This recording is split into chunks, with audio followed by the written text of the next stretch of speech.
that. Imagine working your tail off for years just to wake up one day and see all your investments gone down the drain. Not many people can imagine such situation. But this is what some fire victims go through whenever inferno destroys their properties.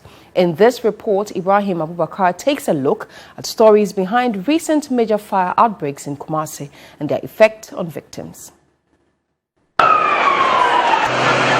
The number has increased slightly from 111 as of last year January to 260 this year January. Domestic, we've recorded about 72. Industrial, we have recorded 13. Institutions, 5. Bushfires, 121. These fires have caused victims huge losses, both psychological and financial.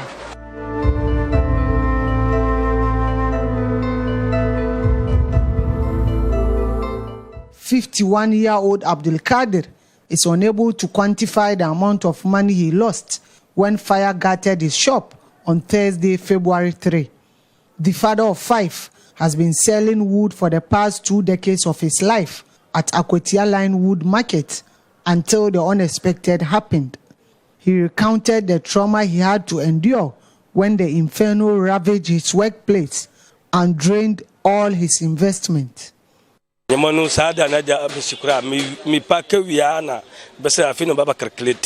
received new stock on that day, and just when I was done offloading, the fire struck. I was confused and nearly threw myself in the fire, but was restrained by friends and onlookers. I lost everything I've worked for.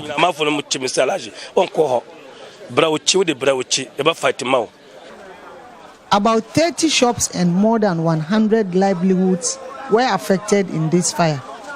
Fatau Muhammad is one of the affected. He lost thousands of Ghana cedis in the fire, but has bounced back to business a week after the incident. I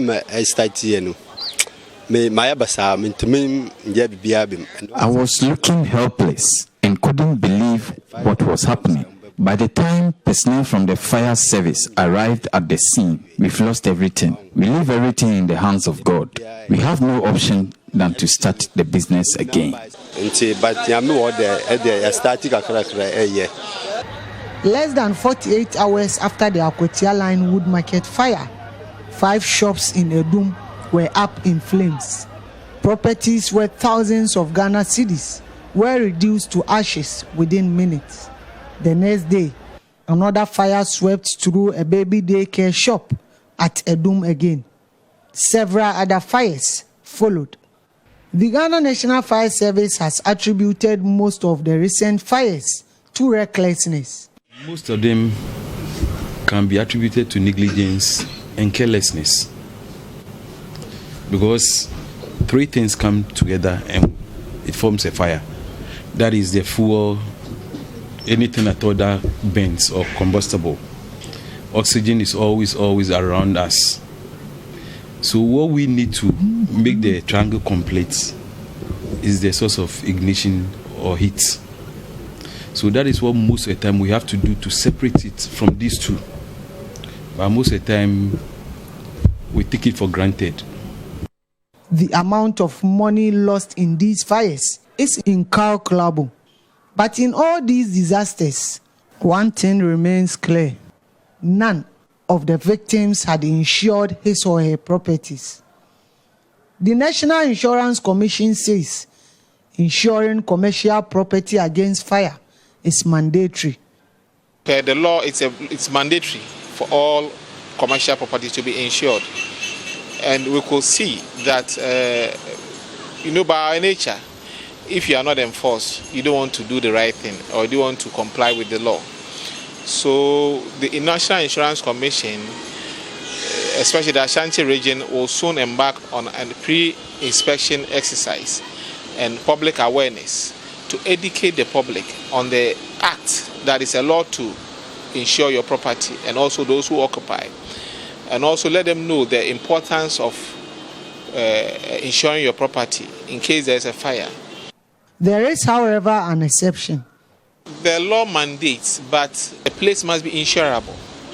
If you say it has to be insurable, it means that the right structure should be in the right place.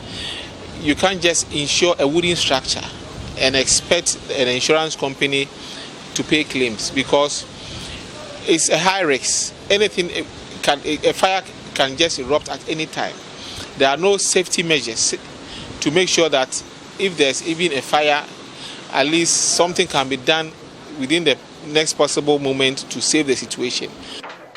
Nonetheless, with the harmattan leading to low ignition temperatures, the advice is for each and everyone to be fire safety conscious and protect more lives and properties. Ibrahim Abubakar, TV3 News, Kumasi.